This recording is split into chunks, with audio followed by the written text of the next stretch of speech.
Yesus Tuhan dan Allah kami, Yesus yang layak menerima pujian, hormat, dan kuasa. Yesus Tuhan dan Allah kami, Engkau layak menerima pujian,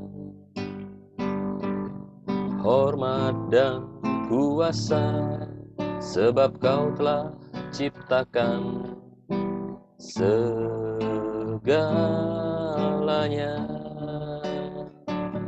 Oleh karena kehendak-Mu, semuanya itu telah ada dan diciptakan untuk kemuliaan-Mu. Terpujilah Tuhan, Hosana. Terpujilah Tuhan, terpujilah Tuhan Yesus. Hosana. Terpujilah Tuhan, terpujilah Tuhan Yesus. Yesus Tuhan dan Allah kami, Engkau layak menerima pujian, hormat, dan kuasa, sebab Kau telah ciptakan segalanya. Oleh karena kehendak-Mu, semuanya itu telah ada dan diciptakan untuk kemuliaan-Mu. Terpujilah Tuhan, Hosana. Terpujilah Tuhan, terpujilah Tuhan Yesus. Hosana. Terpujilah Tuhan, terpujilah Tuhan Yesus. Hosana.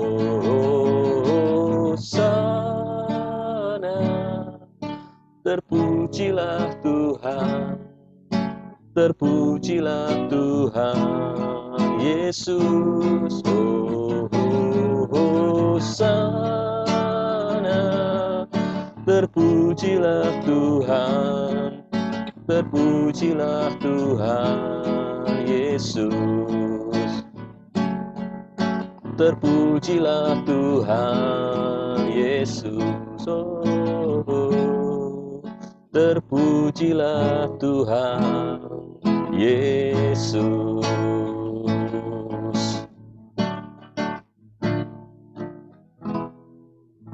Doa pembukaan sekaligus firman Tuhan saya serahkan pada Bapak Gembala.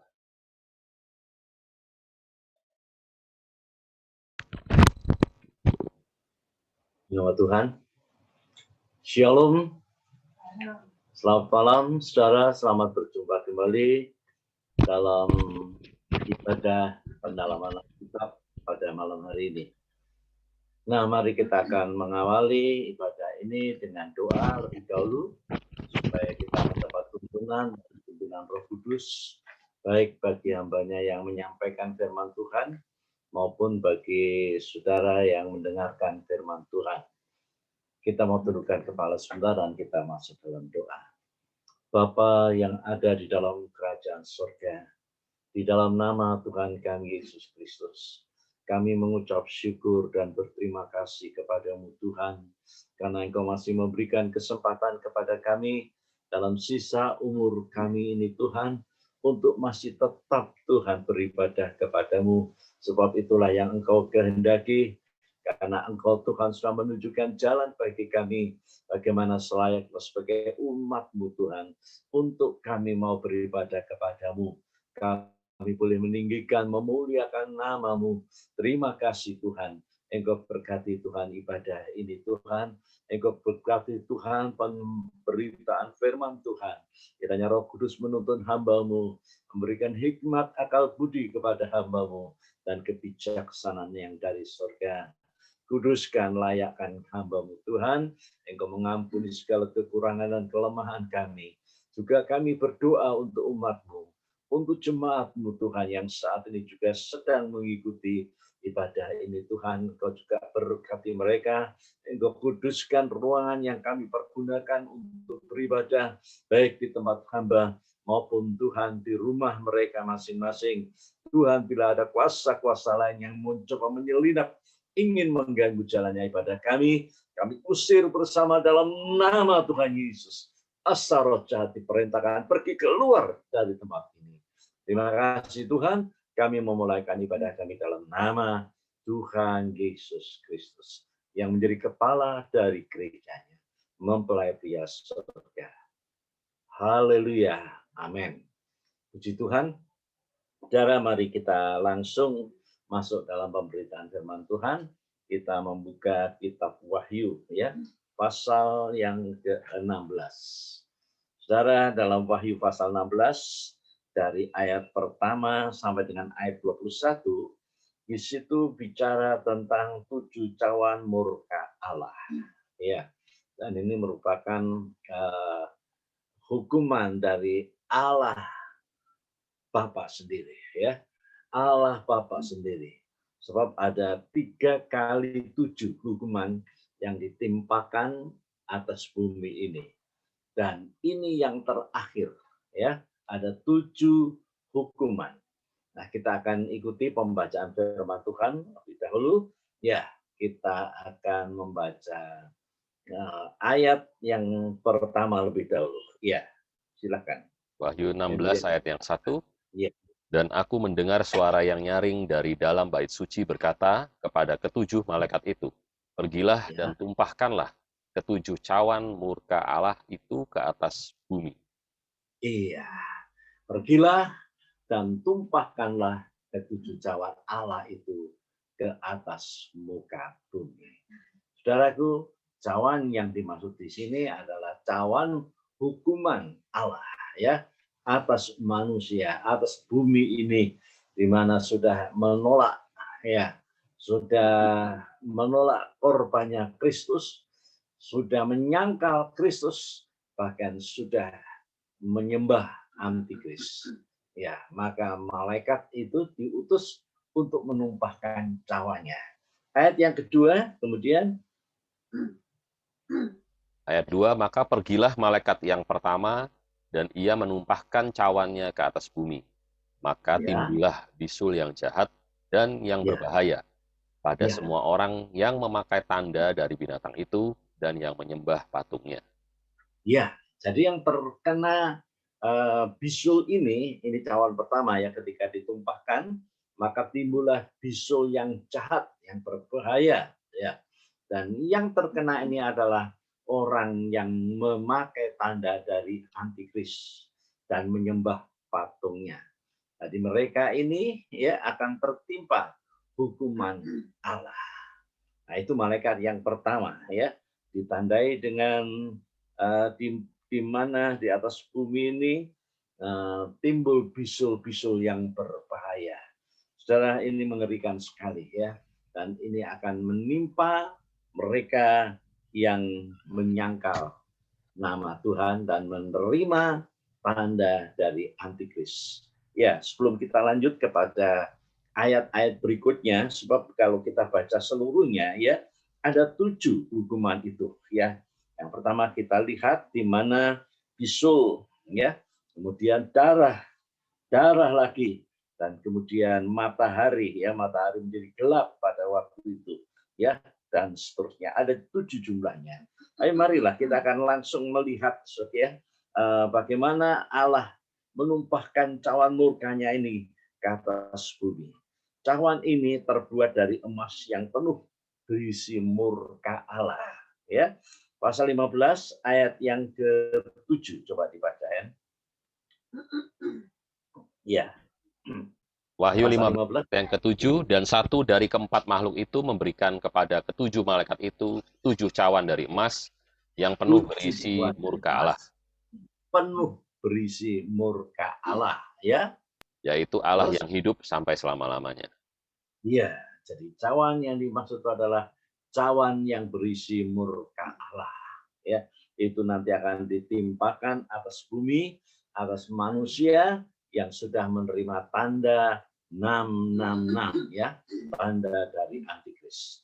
Saudaraku, istilah cawan murka Allah ini pertama kali kita dengar dari Tuhan Yesus, ya. Cawan yang dimaksud oleh Tuhan Yesus adalah cawan sengsara, ya, atau cawan hukuman. Ketika di mana dia ada di Taman Getsemani, maka Tuhan bergumul di dalam doanya, ya. Di dalam doanya dia memohon kepada Bapa, jika boleh lalukan, ya, cawan ini daripadaku, tapi biarlah semuanya itu kehendak Bapa yang jadi. Kemudian Tuhan mengulang doanya. Ketika doa yang kedua dia berkata, jika memang ini yang cawan ini harus aku minum, biar kehendak Bapa yang jadi. Dan diperkuat kembali dengan doa yang ketiga, dan akhirnya Tuhan menerima cawan itu. Saudaraku, ternyata cawan itu adalah cawan hukuman, cawan sengsara, itu yang sudah diminum oleh Tuhan Yesus. Saudaraku, cawan hukuman atau cawan sengsara ini yang semestinya harus kitalah yang minum, harus kitalah yang tertimpa hukuman itu. Tapi puji Tuhan, Yesus yang tidak mengenal dosa dijadikan dosa olehnya. Yesus mengambil semua kutuk, semua hukuman yang seharusnya menimpa kita, tapi itu sudah dipindahkan semua dalam dirinya. Dia menyerap kutuk dosa itu, dan dia dijadikan manusia yang berdosa. Dia terima hukuman itu. Saudaraku, cawan yang dimaksud oleh Tuhan Yesus ini adalah cawan sengsara.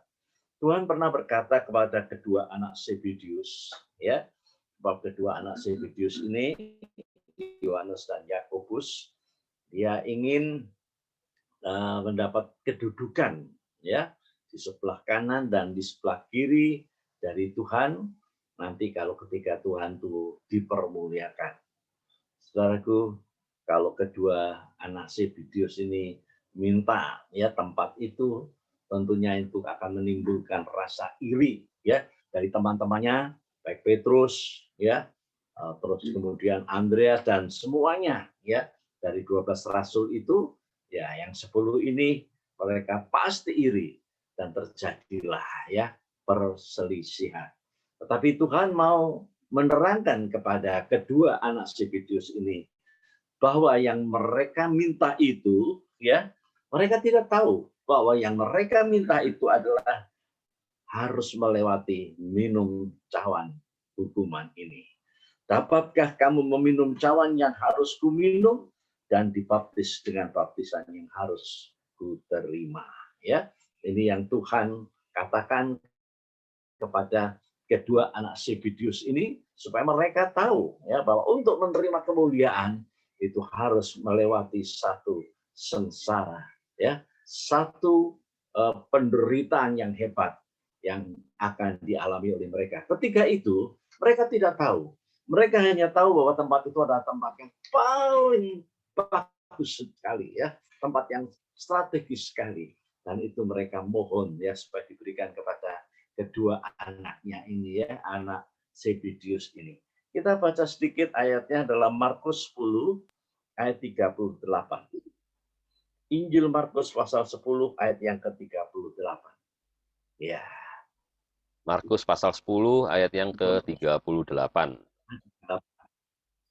Ya. Markus 10 ayat 38. Ya. Tetapi kata Yesus kepada mereka, kamu tidak tahu apa yang kamu minta. Kamu tidak tahu apa yang kamu minta. Ya.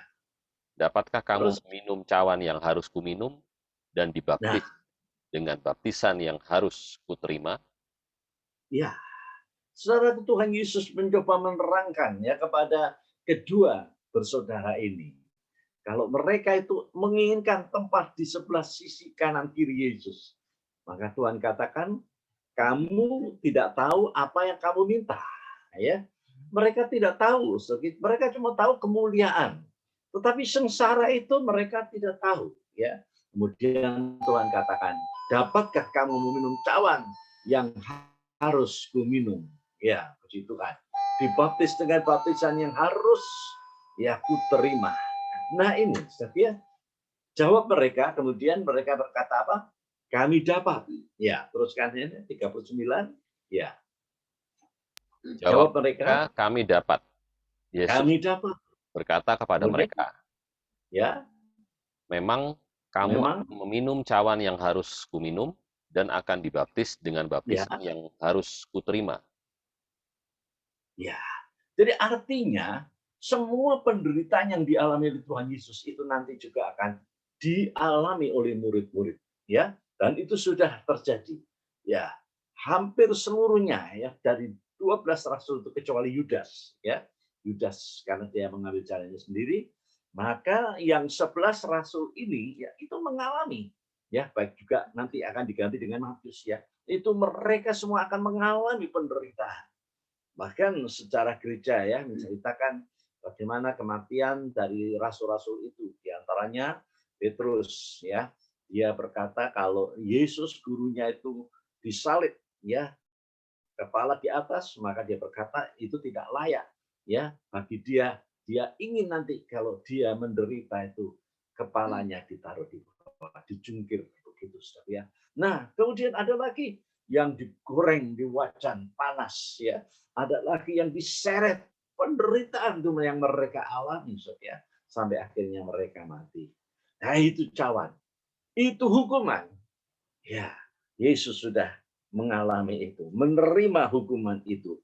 Selanjutnya dikatakan, ya, dapatkah kamu meminum cawan yang harus kuminum dan dibaptis dengan baptisan yang harus kuterima? Lalu kemudian mereka berkata, kami dapat, ya, dan akhirnya mereka mengalaminya, ya, mengalami apa yang dialami oleh Tuhan Yesus, yaitu sengsara. Rasul Petrus sendiri juga berkata di dalam suratannya, berbahagialah kamu jika kamu ya menderita sebagai orang yang benar, menderita karena firman Tuhan, tapi jangan menderita karena kamu sebagai seorang pencuri, ya, tidak, tapi menderita sebagai seorang yang benar. Saudaraku, ini yang dimaksud dengan memikul salib, ya, memikul salibnya, penderitaan yang harus dialami oleh setiap pengikut Kristus. Memang saudara, Tuhan tidak menjanjikan kalau kita menjadi pengikutnya lalu kemudian kita bebas, ya, kita bebas tidak mengalami apa-apa, tidak mengalami percobaan, tidak mengalami ujian, ya, tidak. Tapi semua harus mengalami itu. Tuhan Yesus sendiri berkata bahwa sebiji gandum itu harus terkubur. Lalu kemudian dari biji yang terkubur itu tumbuhlah ya satu pohon, satu tanaman dan berbuah-buah banyak. Yang dimaksud dengan biji yang tertanam, terkubur itulah dirinya sendiri. Nah, hari yang ketiga setelah dia mengalami kematian, dia dibangkitkan kembali dan kemudian dia melantik ya 12 rasulnya, dibekali dengan Roh Kudus sehingga mereka meneruskan pekerjaan Tuhan Yesus yang belum selesai itu. Rasul-rasul inilah yang meneruskannya dan sampai sekarang itu diteruskan oleh hamba-hamba Tuhan. Saudaraku, kalau kita dengar kesaksian para hamba-hamba Tuhan, ya hampir rata-rata hamba Tuhan itu tidak tiba-tiba menjadi seorang hamba Tuhannya yang begitu nyaman, begitu enak, ya, diberkati Tuhan, tidak. Tapi pengalamannya dalam penderitaan itu memang mereka sudah alami, ya, menderita sengsara, mengalami kekurangan, mengalami kemiskinan, ya, mengalami dihujat, diolok, difitnah dan sebagainya. Di satu saat Tuhan akan mempermuliakan. Puji Tuhan, ya. Nah, di sini kita lihat cawan yang akan diminum oleh Tuhan Yesus ini cawan sengsara atau cawan hukuman. Pernah satu waktu ketika ia sedang berdoa, dia berkata, Ya Aba, ya Bapa, tidak ada yang mustahil bagimu. Ambillah cawan ini daripadaku, tetapi janganlah apa yang aku kehendaki, melainkan apa yang engkau kehendaki. Ya, jadi Tuhan bicara soal cawan. Ternyata cawan itu adalah cawan hukuman. Coba dibaca Markus 14 ayat 36. Ya, silakan Hen, baca Markus 14 ayat 36. Markus Ya. 14 ayat 36 katanya, ya Aba, ya Bapa, tidak ada yang mustahil bagimu. Ambillah cawan ini daripadaku, tetapi janganlah apa yang ambillah kehendaki. cawan ini daripadaku, ya, tetapi Janganlah apa yang janganlah kehendaki, melainkan yang apa aku yang engkau kehendaki, kehendaki. melainkan apa yang engkau kehendaki. Ya, jadi kalau Tuhan secara manusia, ya, pada waktu itu dia masih dalam keadaan manusia, ya, tapi di dalamnya ada Roh Allah, ya. Secara manusia dia melihat cawan itu, dia ngeri, ya, dia ketakutan. Bahkan dikatakan, ya, ketika dia berdoa, dalam doa yang kedua itu dia berdoa dengan sungguh-sungguh sehingga peluhnya menetes ke tanah bagikan titik-titik darah, ya. Itu menurut pengamatan penyelidikan.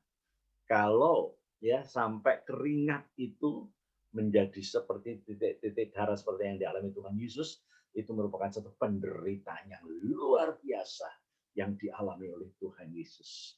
Saudaraku, secara jasmani dia menderita, dipukul, dicambuk, didera, dan akhirnya disalibkan.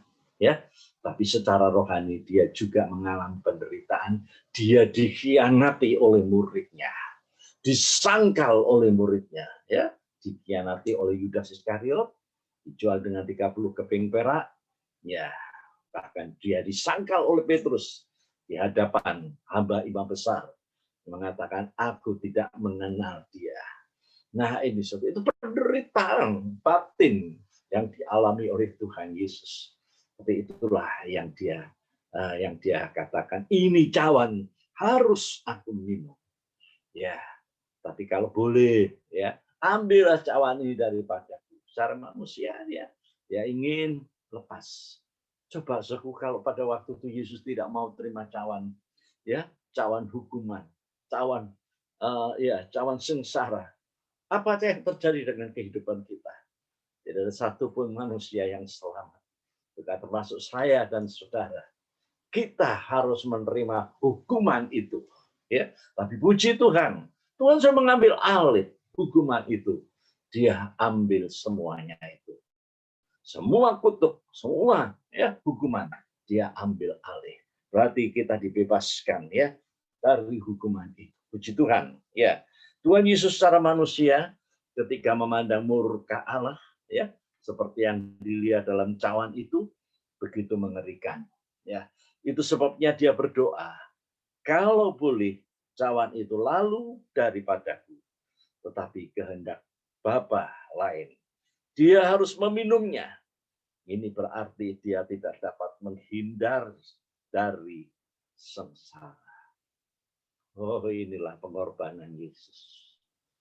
Saudaraku, itu sebabnya, ya, kalau kita menjadi pengikut Kristus, ya, menjadi hamba Tuhan, kita harus mengambil waktu untuk merenungkan sengsaranya Tuhan, penderitaannya yang hebat itu. Nah, ini cawan, ya.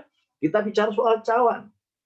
7 cawan murka Allah ditumpahkan pada waktu itu. Tapi kita akan melihat, ya, menelusuri cawan ini.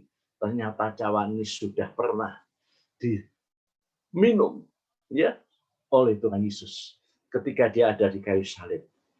Ya, di terik matahari dia merasa haus. Ini menjelang ajal, ya. Pada waktu itu dia minta minum. Aku haus. Dan apa yang dia peroleh bukan air yang segar yang bisa menghilangkan rasa haus, kerongkongan yang kering dari Tuhan Yesus. Tapi yang dia terima adalah anggur asam. Ya, anggur asam. Bahkan dalam kitab Mazmur dikatakan itu anggur itu bagikan racun yang pahit yang dia minum, itulah yang Tuhan Yesus pernah lakukan. Dia minum cawan itu. Setelah itu dia berkata, sudah genap. Dia menyerahkan nyawanya kepada Bapa. Dan di situ, kalau kita melihat sepintas, Tuhan Yesus kalah, tapi tidak. Justru lewat kematiannya itu awal dari kemenangannya dia. Sebab 3 hari setelah itu dia bangkit. Oh, dan iblis tidak terkutik. Tadinya iblis bersorak-sorak, ya. Iblis senang Yesus ditangkap, iblis senang Yesus disengsara. Iblis ingin mempengaruhi Yesus. Ketika Yesus disalib, ada beberapa orang berkata, jika engkau anak Allah, turun engkau dari salib. Coba kita bayangkan, kalau pada waktu itu Yesus dengan emosinya, kalau kita kita cepat sekali terpancing emosinya.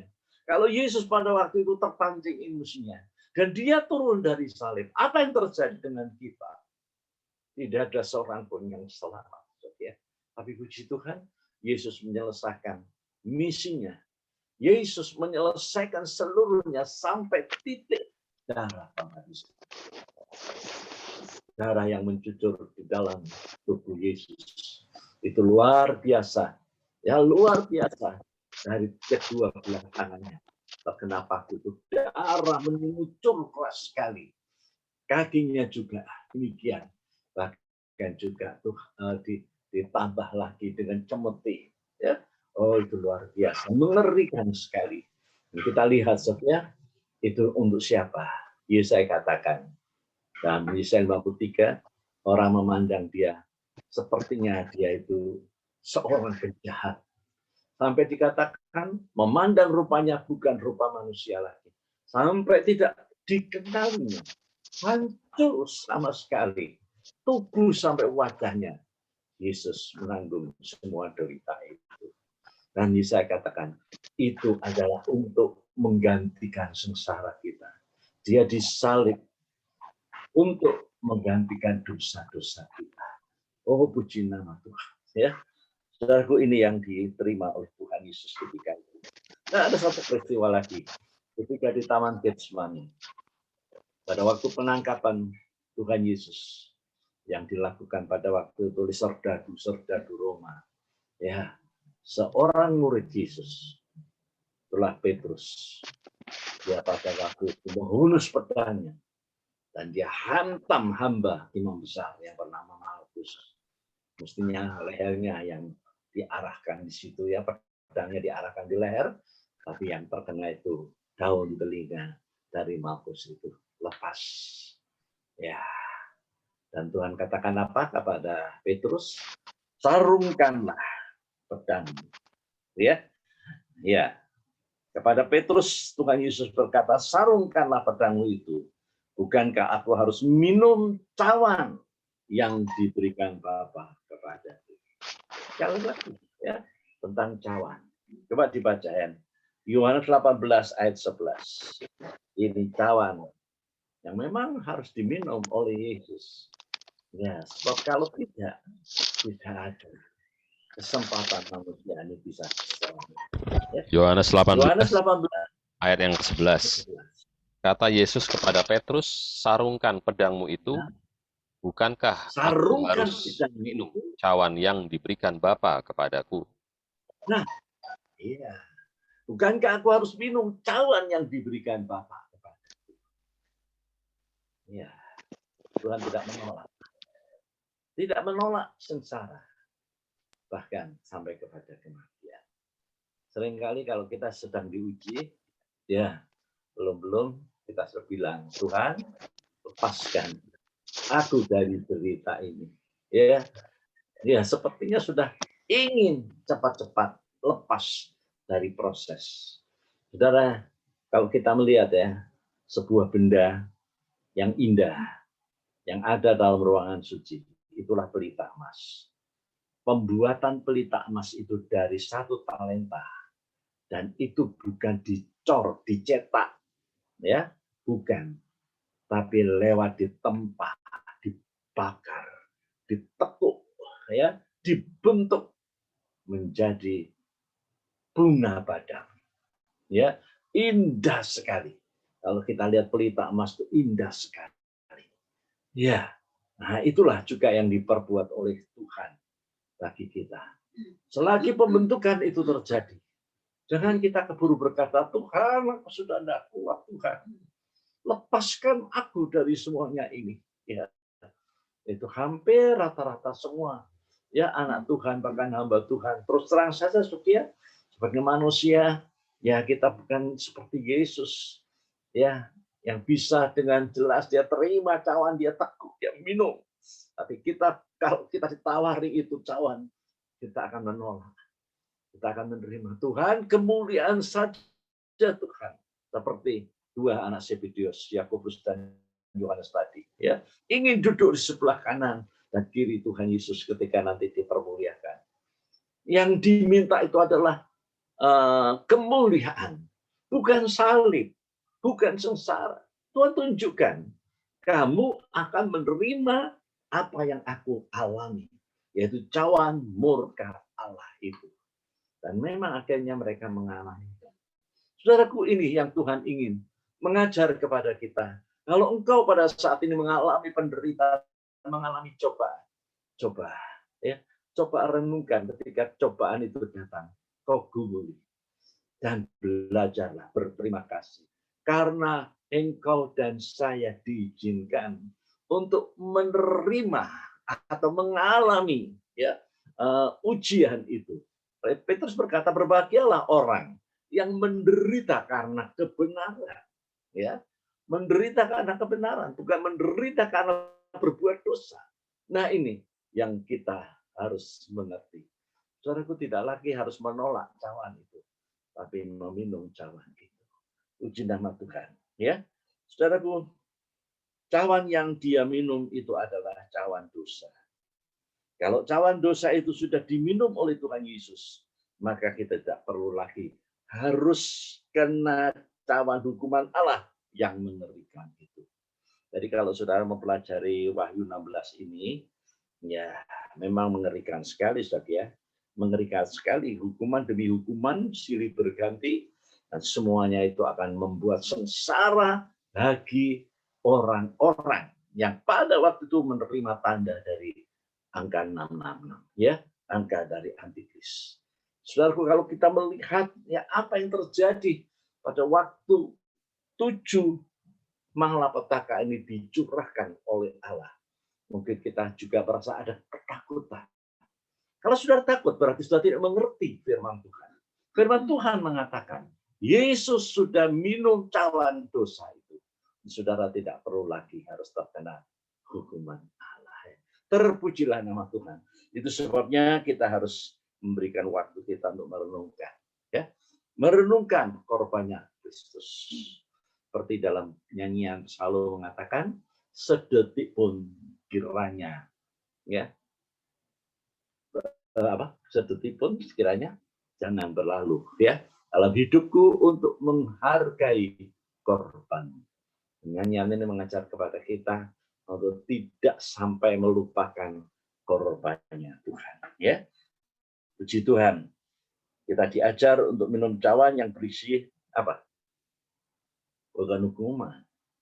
Kita diajar untuk minum cawan yang berisi darah Yesus dalam perjamuan suci. Ya, setiap PA, selesai PA kita mesti minum perjamuan suci. Nah, di sini saudara bisa mengerti sekarang mengapa kita harus tiap selesai PA dan juga ibadah raya kita mesti minum itu cawan. Itu berisi darah Yesus. Itu adalah cawan yang mengingatkan kita bagaimana Yesus sudah minum hukuman Allah, murkanya Allah, sengsara itu. Dia sudah minum. Sekarang Tuhan katakan, minumlah. Sebelum itu Tuhan berikan roti, Tuhan katakan, makanlah. Inilah tubuhku. Setelah itu dia sediakan cawan itu, dia berkata, minumlah. Ya, inilah darah. Coba dibaca. Matius 26.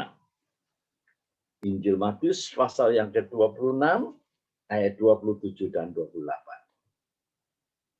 Ya. Matius 26 ayat 27 dan 28. 28.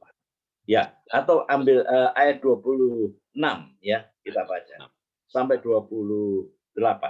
Ya. Dan ketika mereka sedang makan, Yesus mengambil roti, mengucap berkat, memecah-mecahkannya, lalu memberikannya kepada murid-muridnya. Dan berkata, Ya. ambillah. Coba agak dekat dengan mic, suaranya kurang jelas. Ulangi lagi. Matius 26 ayat 26. Dan ketika mereka sedang makan, Yesus mengambil roti, mengucap berkat, memecah-mecahkannya, lalu memberikannya kepada murid-muridnya. Dan berkata, ambillah, makanlah, inilah ambillah, tubuhku. makanlah, inilah tubuhku. Nah, tiap perjamuan suci kita dengar ayat ini, ya. Ambillah, makanlah, inilah tubuhku. Jadi roti itu bukan ibarat atau bayangan dari tubuh Kristus, tapi Yesus mengatakan inilah tubuhku. Jadi jangan salah mengartikan satu. Oh, ini artinya ini bayangan tubuh Kristus. Bukan. Masih banyak hamba Tuhan kalau menerangkan ini ya seperti itu saja. Mereka berkata ini bayangan. Ya, ini ibarat dari tubuh Kristus. Tapi Yesus tidak mengajar seperti itu. Yesus mengajar dengan jelas, ambillah, makanlah, inilah tubuhku. Jadi jangan kita main-main dengan roti yang dalam perjamuan suci, walaupun cuma sekeping tipis, ya. Tapi itu tubuh Kristus telah didoakan. Nah, itu sebelumnya dibagi-bagikan, didoakan dulu. Dan pada waktu selesai didoakan, maka roti itu sudah menjadi tubuh Kristus. Itu kalau kita yakin, ya. Makanlah, inilah tubuhku. Kemudian ayat 27. Sesudah itu ia mengambil cawan, mengucap syukur, lalu memberikannya kepada mereka dan berkata, minumlah kamu semua dari tempat ini. Ya. Terus 28. Sebab inilah darahku. Inilah darahku. Darah perjanjian. Ya. Tumpahkan bagi banyak orang untuk pengampunan dosa. Ya. Jadi waktu roti itu juga Tuhan katakan inilah tubuhku. Ya. Anggur ini juga cawan yang berisi anggur itu juga Tuhan juga mengatakan minumlah, ya, kamu semua dari cawan ini, sebab inilah darahku, darah perjanjian yang ditumpahkan bagi banyak orang untuk pengampunan dosa. Nah, biar mengerti, ya. Kalau saudara tiap kali makan dan minum perjamuan suci, jangan lupa, ya. Saudara minum darah Yesus, dan itu adalah untuk pengampunan dosa. Itu yang pertama. Ya. Yang pertama, perjamuan suci itu tujuannya kita minum perjamuan suci itu adalah untuk mendapatkan pengampunan dosa. Saudaraku, hampir semua orang ya tidak lepas dari dosa, berbuat kesalahan. Nah, mungkin kita berbuat itu tidak sengaja, tapi kita melakukannya. Ya, mungkin menyakiti hati sesama, ya, menyakiti hati pasangan, menyakiti hati anak, menyakiti hati orang tua, menyakiti hati saudara, menyakiti hati teman, ya, siapa saja dalam pergaulan itu pasti terjadi saling menyakiti. Kita harus sebelum perjamuan suci itu kita makan dan minum, kita harus mengadakan pemberesan lebih dahulu, ya, pemberesan supaya jangan kita tertimpa hukuman, ya, hukuman dari Tuhan. Kalau kita boleh menghargai perjamuan suci, itu berarti kita boleh berurusan dengan tubuh dan darah Kristus, ya. Ini maksudnya agar kita tidak terkena hukuman murka Allah nanti, ya.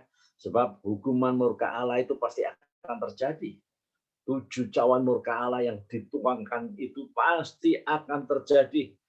Dan kalau dari sekarang ini kita tidak sungguh-sungguh bisa menghargai perjamuan kudus, tidak bisa menghargai tubuh dan darah Yesus, nanti kita juga akan tertimpa cawan itu.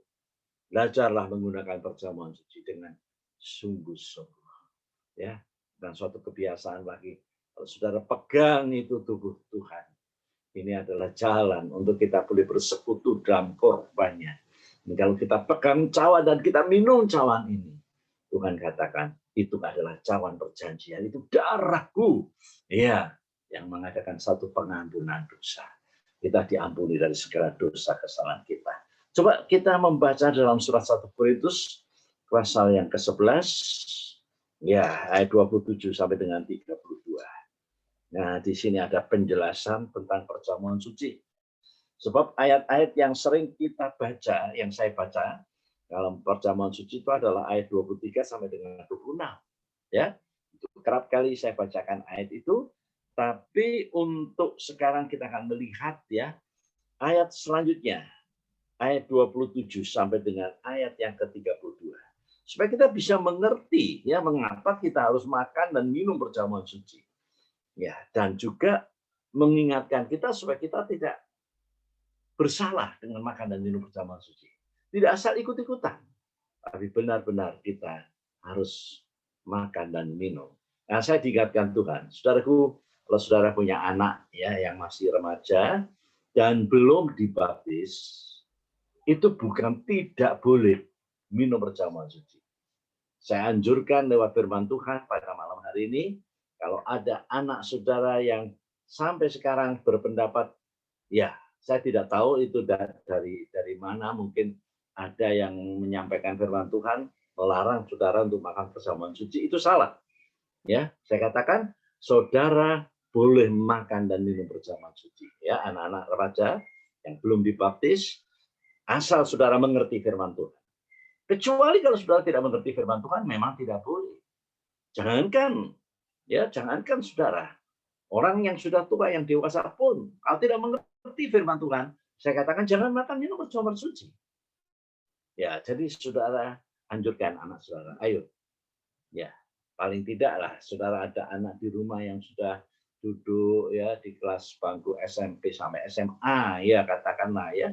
Ya, itu memang sudah harus diarahkan untuk ikut dalam ibadah ya.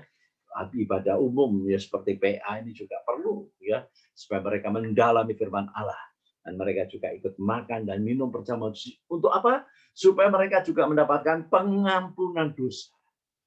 Pengampunan dosa itu tidak bisa dikatakan ikut-ikutan atau nunut istilahnya ya. Ya, saudaraku, memang anak yang masih kanak-kanak itu menjadi tanggung jawab dari orang tua ya untuk minta pengampunan untuk dosa-dosa mereka, tapi mereka juga setelah tumbuh menjadi remaja, mereka juga harus tahu bahwa mereka harus berurusan secara pribadi dengan Tuhan. Ya, itu sebabnya mereka disarankan untuk ikut makan dan minum perjamuan suci. Ya, sekarang kita baca ayat 27 sampai dengan 32. Silakan ya. Jadi barang siapa dengan cara yang tidak layak makan roti atau minum cawan Tuhan, ia berdosa terhadap tubuh dan darah Tuhan. Ia berdosa terhadap tubuh dan darah Tuhan. Makan dengan tidak layak. Perhatikan ini kata tidak layak. Ya, kalau memang masih ada dosa dan belum bisa melepaskan dosa itu, lebih baik jangan makan perjamuan suci. Nggak boleh, sebagian. Daripada nanti sudah kena hukuman. Nanti sudah akan lihat ya. Ayat selanjutnya, ayat 28. Karena itu hendaklah tiap-tiap orang menguji dirinya sendiri. Nah, menguji diri sendiri dan baru sesudah itu ia makan roti dan minum dari cawan itu. Iya, menguji diri sendiri dulu, introspeksi. Apakah saya layak makan dan minum perjamuan suci? Kenapa berbuat dosa? Ya, bisa saja dosa itu dosa marah. Saudara mungkin waktu mau berangkat ke gereja, saudara marah-marah terhadap pembantu rumah tangga saudara, atau mungkin bertengkar suami istri, ya itu bisa saja terjadi. Nah, sebelum makan dan minum perjamuan suci, selesaikan dulu.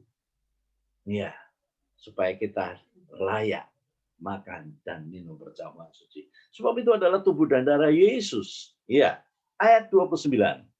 Karena barang siapa makan dan minum tanpa mengakui tubuh Tuhan, ia mendatangkan hukuman atas dirinya sendiri.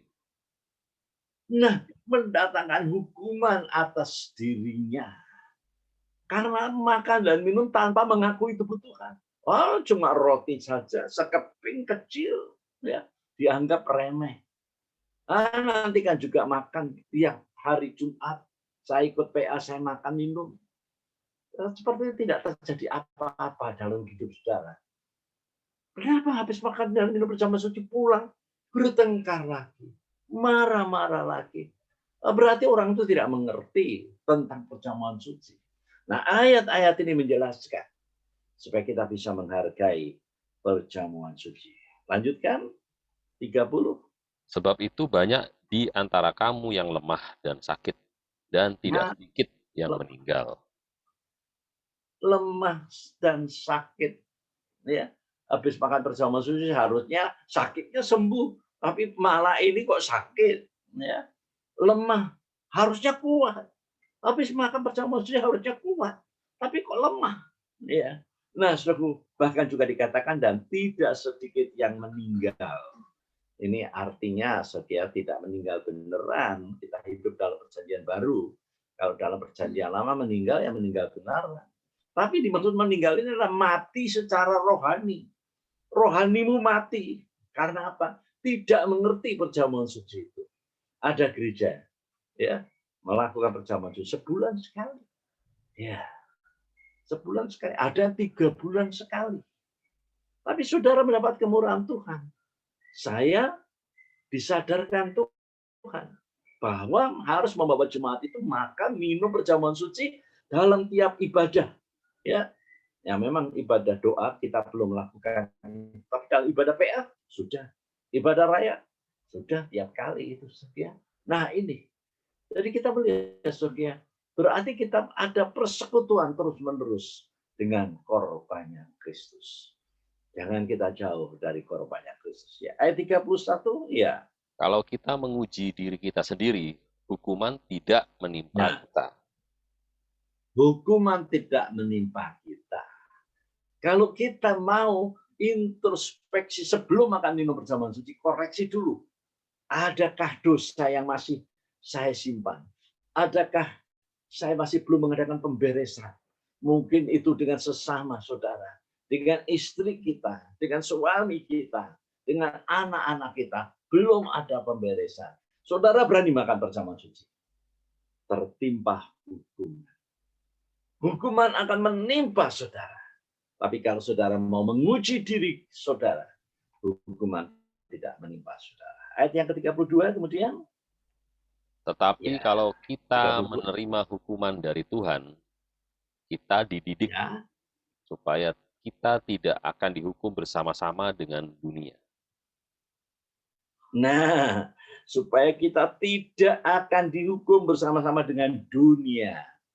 Jadi ayat ini, ya, ayat ini sudah menubuatkan tentang cawan hukuman yang ditimpakan dalam kitab Wahyu itu. Tertimpa hukuman dunia ini. Tapi kalau saudara sampai saat ini belum mengerti tentang perjamuan suci, bahkan tidak mau makan dan minum perjamuan suci, saudaraku, ingat ya, ada cawan murka Allah. Hukuman itu akan menimpa siapa saja yang menolak korbannya Kristus. Sebabnya kita mau belajar, ya, dari sekarang untuk bisa menghargai korbannya Kristus. Ya, puji Tuhan. Hanya satu cara agar terhindar dari cawan murka Allah, yaitu dengan menghargai korbannya Kristus. Puji Tuhan. Nah, ketujuh malaikat yang diutus untuk menumpahkan cawan murka Allah itu berasal dari bait suci yang di surga. Ya. Mereka berpakaian lenan halus, ya, yang putih bersih dan berkilau-kilauan, dan dadanya berlilitkan ikat pinggang dari emas. Ya, tentu ya. Kalau kita lihat ya, ya, saya masih punya waktu sedikit, ya. Saya akan masuk dalam cawan yang pertama, ya. Cawan yang pertama yang ditumpahkan. Kalau memang ini tidak bisa selesai, nanti akan saya selesaikan hari Minggu, ya. Cawan pertama ditumpahkan. Apa yang terjadi? Baca ulangan Wahyu 16 ayat yang kedua. Wahyu pasal 16 ayat yang kedua. Ya. Maka pergilah malaikat yang pertama dan ia menumpahkan cawannya ke atas bumi. Maka timbullah bisul Ya, yang jahat dan yang berbahaya pada semua ya, orang yang memakai tanda dari binatang itu dan yang menyembah patungnya. ya. Bisul yang jahat, ya, itu menimpa mereka yang menyembah patung antikris, yang menerima tanda dari antikris, yaitu tanda 666, ya. Ya, bisul yang jahat ini yang terjadi pada waktu itu. Bisul atau barah, ya, ini pernah ditumpahkan Allah atas Mesir, ya, dengan maksud agar Firaun mau melepaskan umatnya. Coba kita baca ya. Keluaran 9 ayat yang ke-10. Keluaran pasal 9 ayat yang ke-10. Keluaran 9 ayat 10, lalu mereka Ya, mengambil jelaga dari dapur peleburan ya, dan berdiri di depan terus, Firaun, kemudian Musa ya, menghamburkannya ke udara. Maka terjadilah ya, barah yang memecah barah, sebagai ya, gelembung pada manusia dan binatang. iya. Jadi ini pernah terjadi pada waktu zamannya Musa dulu, ya, ketika bangsa Israel ada di Mesir. Saudaraku, karena ditahan oleh Firaun, karena Firaun menahan mereka. Mereka ingin pergi beribadah, tapi ditahan. Ya, maka pada akhirnya ini terjadi, yaitu tulah bisu, ya, tulah bisu. Seperti juga dalam kitab Wahyu.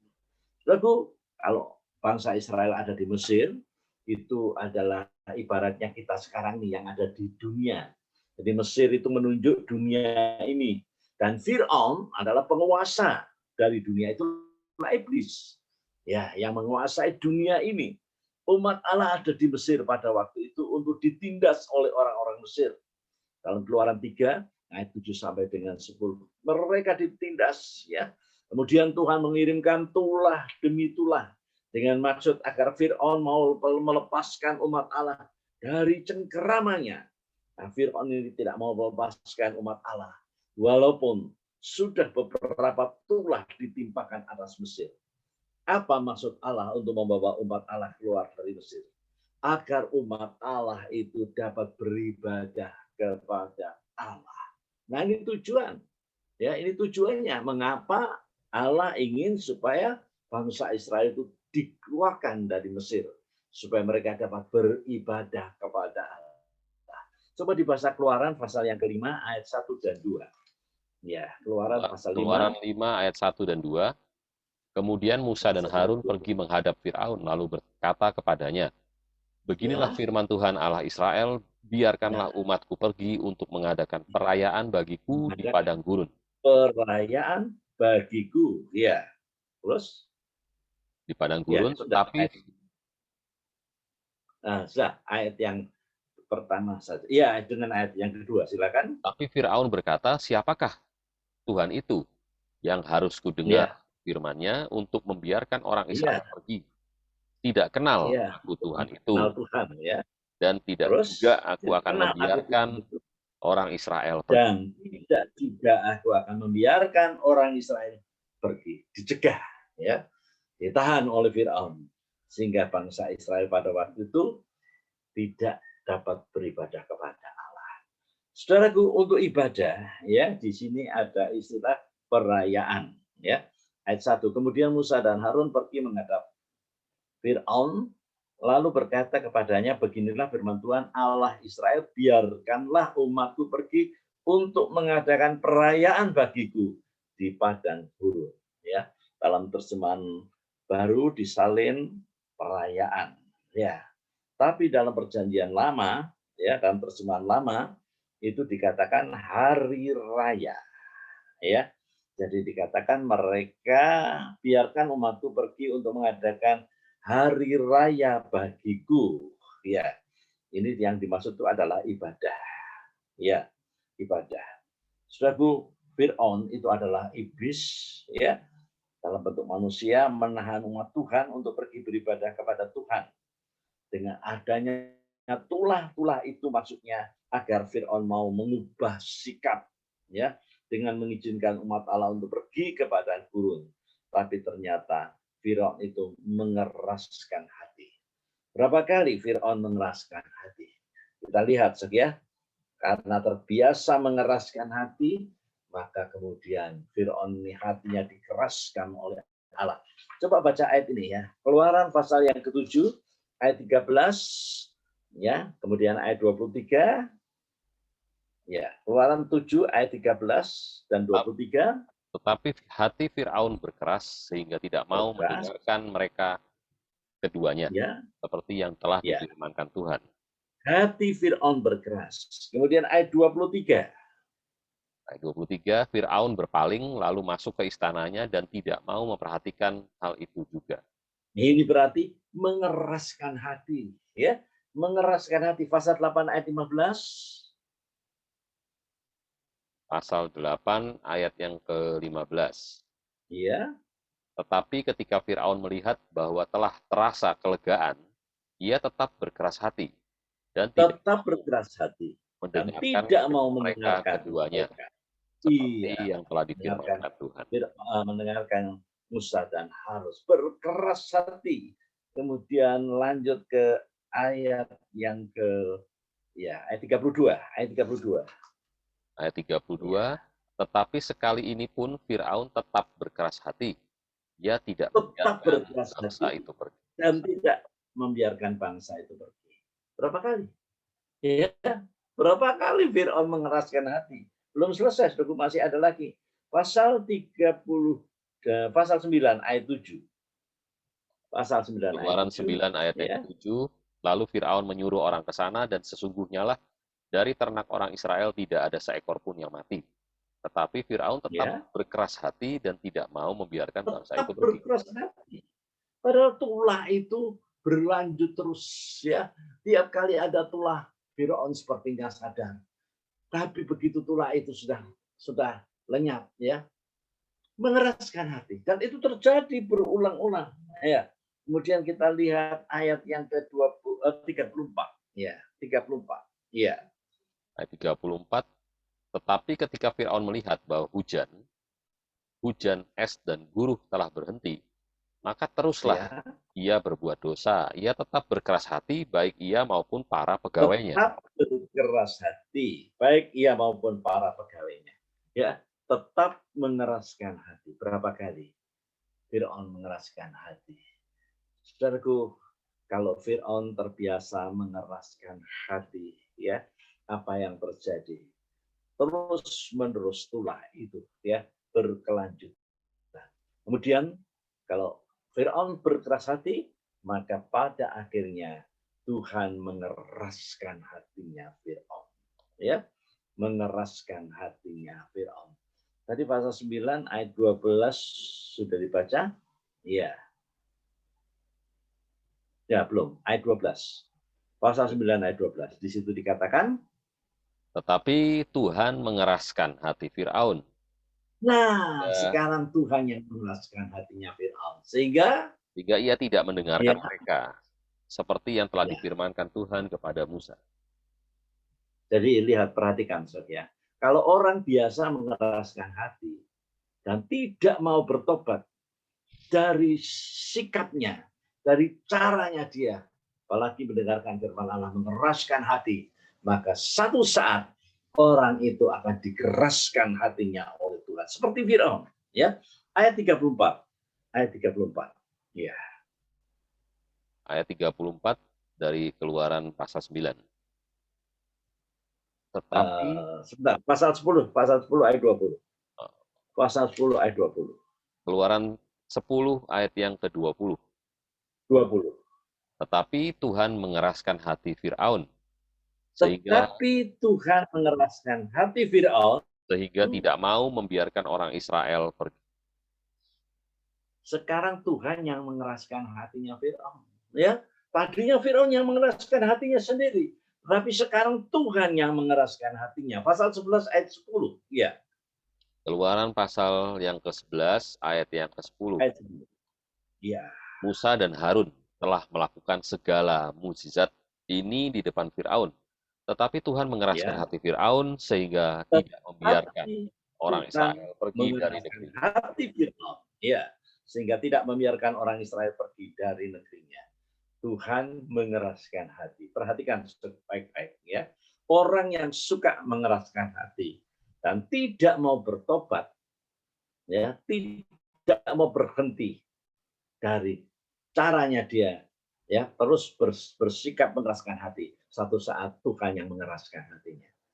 Kalau saudara mengeraskan hati, itu masih ada satu pribadi yang bisa melunakkan hati saudara. Itulah Tuhan sendiri. Tapi kalau Tuhan yang mengeraskan hati, siapa yang bisa melunakkan hati orang itu? Tuhan yang mengeraskan hati. Nggak ada. Jadi hati-hatilah, Sob, ya. Jangan terus-menerus mengeraskan hati. Kena firman Tuhan, ya, mengeraskan hati. Ada penyesalan tapi tidak ada pertobatan. Dan ini seringkali terjadi. Dan sebagai ayat penutup, saya mengajak saudara membaca Ibrani pasal 3 ayat 7, 8 dan ayat 15, ya. Ini menjadi peringatan bagi kita agar kita tidak terbiasa untuk mengeraskan hati, ya. Ibrani 3 ayat 7, ya. 8. Ya. Sebab itu seperti yang dikatakan Roh Kudus, pada hari ini jika kamu mendengar suaranya, janganlah keras. Pada hari jika kamu mendengar suaranya, mendengarkan firman-Nya, jangan keraskan hatimu. Ya, seperti dalam kegeraman pada waktu pencobaan di padang gurun. Iya. Kemudian ayat yang ke-8 sudah? Ayat Ya. 8, ya sudah. Ayat 8 sudah. Sekarang ayat 15. Ayat 15, tetapi apabila pernah dikatakan pada hari ini, jika kamu mendengar suaranya, janganlah keraskan hatimu seperti dalam kegeraman. Janganlah keraskan hatimu. Ya. Seperti dalam kegeraman, ya. Kemudian sekarang pasal 4 ayat 7. Ya, pasal 4 ayat 7. Ibrani 4 ayat yang ke-7. Sebab itu, ia menetapkan pula suatu hari, yaitu hari ini, ketika ia setelah sekian lama berfirman dengan perantaran Daud, seperti dikatakan di atas, pada hari ini, jika kamu mendengar suaranya, janganlah keraskan hatimu. Kamu mendengar suaranya, janganlah keraskan hatimu. Tuhan tidak berkata besok, ya, tapi hari ini. Berarti malam hari ini. Malam di mana kita sedang PA. Kalau saudara mendengarkan firman Tuhan, dan contohnya sudah jelas, Fir'aun mengeraskan hati. Jangan mengeraskan hati lagi. Bertobatlah saudara dari kekerasan hati. Jangan mengumbar nafsu emosi saudara. Ya, kita mohon kepada Tuhan. Tuhan, berikan aku hati yang baru. Puji nama Tuhan. Ya, kiranya firman Tuhan yang sudah saya sampaikan ini berkenan dalam hati saudara dan boleh mendatangkan satu perubahan dalam kehidupan saudara. Ya, nanti saya akan lanjutkan dalam ibadah hari Minggu. Ya, kita akan makan dan minum perjamuan suci. Perjamuan suci boleh dibagikan, dan jangan dimakan, jangan diminum. Kita akan makan dan minum bersama. Ya, kita akan nyanyikan satu pujian. Mari Hen, nyanyikan satu pujian. Haleluya. Oh, betapa besar anugerahnya. Besar anugerahnya. Oh, amat tinggi hikmatnya, telah menjadikan kita mempelainya. Oh, betapa aku kasih Allah.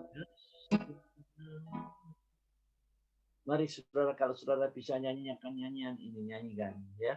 Tapi saya minta supaya mic-nya jangan dibuka, ya. Sudah nyanyi tapi mic-nya jangan dibuka biar terdengar suaranya. Jadi suara para musik dengan nyanyian itu pas. Ya, silakan ya.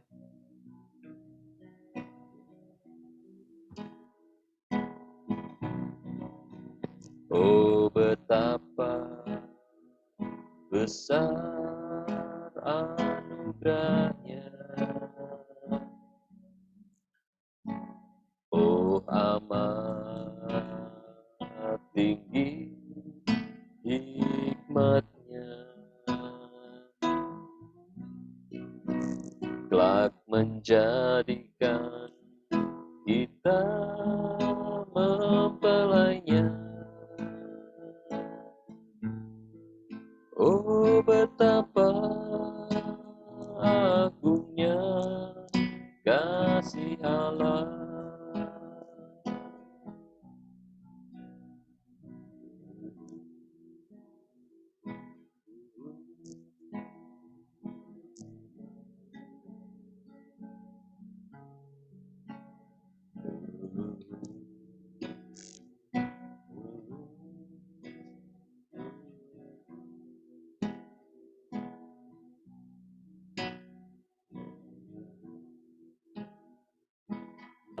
Menjadikan kita mempelainya. Oh, betapa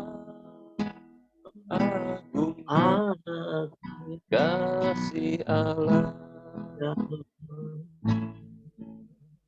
Oh, betapa agungnya kasih Allah. Oh, betapa agungnya kasih Allah.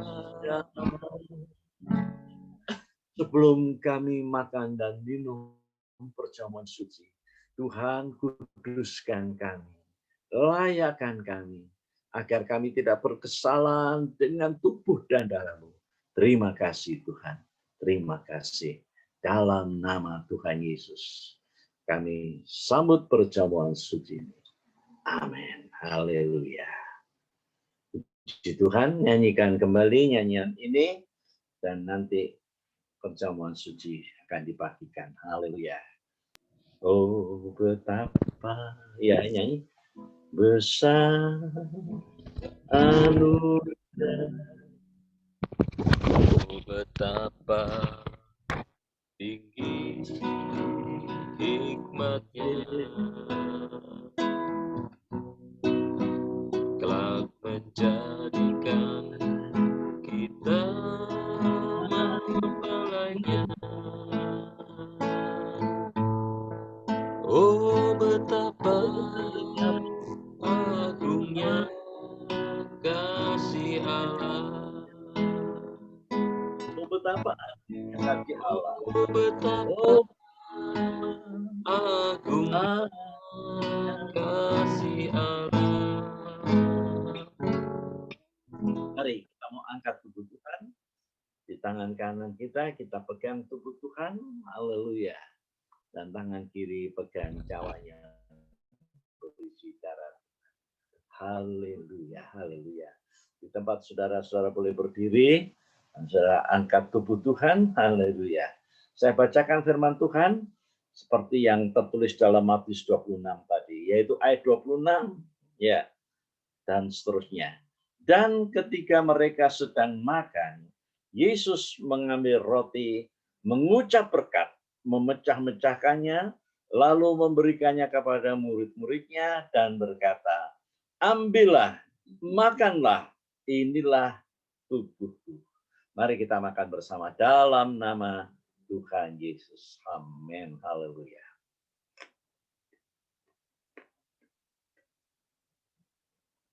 Sekarang pindahkan cawan tangan kanan, angkat lebih tinggi dari kepala.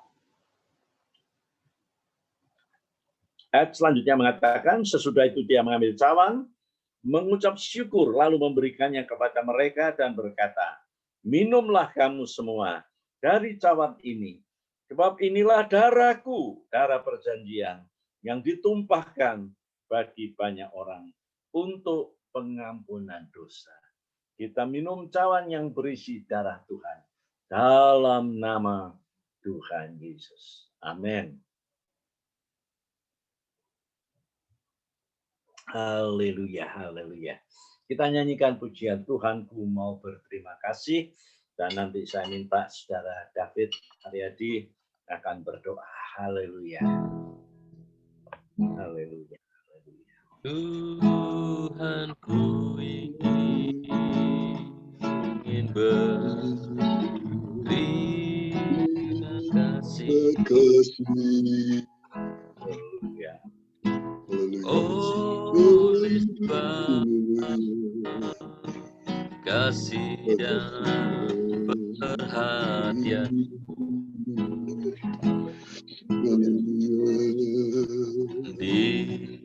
dinyatakan dalam pribadiku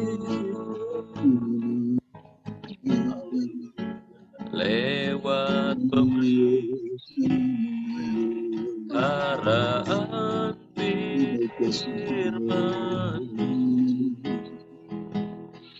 Tuhan, kami berterima kasih. Kami sembah Engkau Tuhan malam hari ini. Kami mengagungkan nama-Mu Bapa. Terima kasih Tuhan, kami bersyukur. Kami Tuhan bukan minum cawan murka Allah, tetapi malam hari ini kami bersekutu Tuhan dengan tubuh dan darah-Mu. Oh, yang menyucikan, menguduskan kehidupan kami, memberkati. Bukan merupakan satu penghukuman, tetapi adalah urahan kasih daripada Allah atas kehidupan kami ini. Sebab Engkau Tuhan yang sudah minum murka, cawan murka Allah ini, sehingga kehidupan kami lepas daripada segala murka Allah.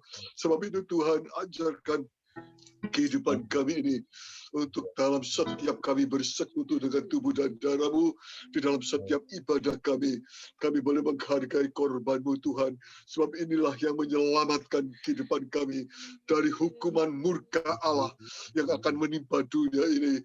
Tetapi terlepaslah kehidupan kami, sebab kehidupan kami yang sudah bersekutu dengan tubuh dan darah-Mu Tuhan. Terima kasih Bapa di surga, terima kasih sebab itu Tuhan Engkau berikan kemampuan atas kehidupan kami. Engkau menolong hari-hari ini dalam ibadah kami. Jikalau firman Allah yang sudah bekerja atas kehidupan kami ini, biar kehidupan kami jangan mengeraskan hati kami, jangan hidupkan kami menolak firman-Mu Tuhan, sebab firman-Mu itulah uluran tangan Allah untuk menjangkau, untuk memberkati, menjamah kehidupan kami.